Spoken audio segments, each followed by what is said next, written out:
So 3 residency programs we're going to talk about. The first one is the Digital Nomad Visa. Digital Nomad Visa, I think, is probably underrated. Why is it underrated?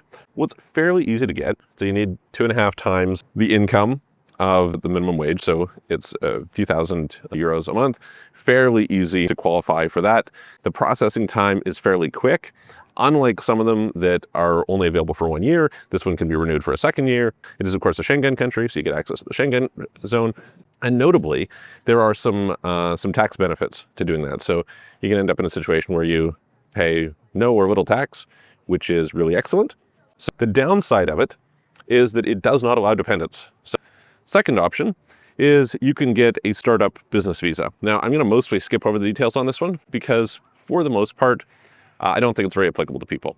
Okay, so generally speaking, if there's a high-tech visa that actually has to be high-tech, in most cases, it's not worth it. Most of the time, I think it's not the best path, but it's an option. There's no special tax treatment, etc. This brings us to the third one, and this is the Golden Visa.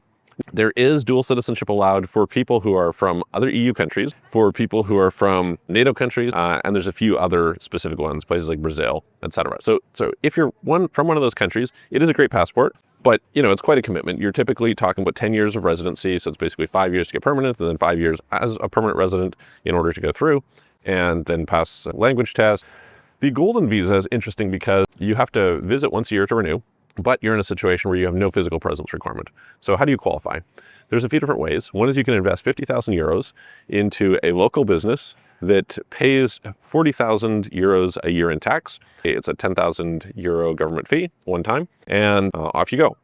Now, the issue, of course, is how do you find that company? There are people who kind of offer some service and they end up charging you a fair amount. So you're effectively just giving away something like 50,000 euros in order to have residency. The second thing you could do is you could buy real estate. This comes with, you have to pay a 5% of the transaction cost government fee. It's a minimum of 250,000 euros. You need to keep it all the time. It's not a terrible option. Then they have a bank deposit. So you can deposit it into a local bank account and lock the money up there. You again have to pay a government fee.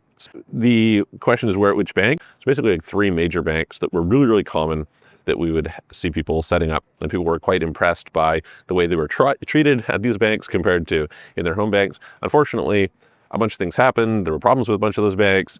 So these don't pay any interest, and you still have to pay a fee, but you can lock up, it's 280,000 euros of government bonds, and you can get the residency on that basis. Again, not a terrible idea for people who kind of are looking for one of these other options.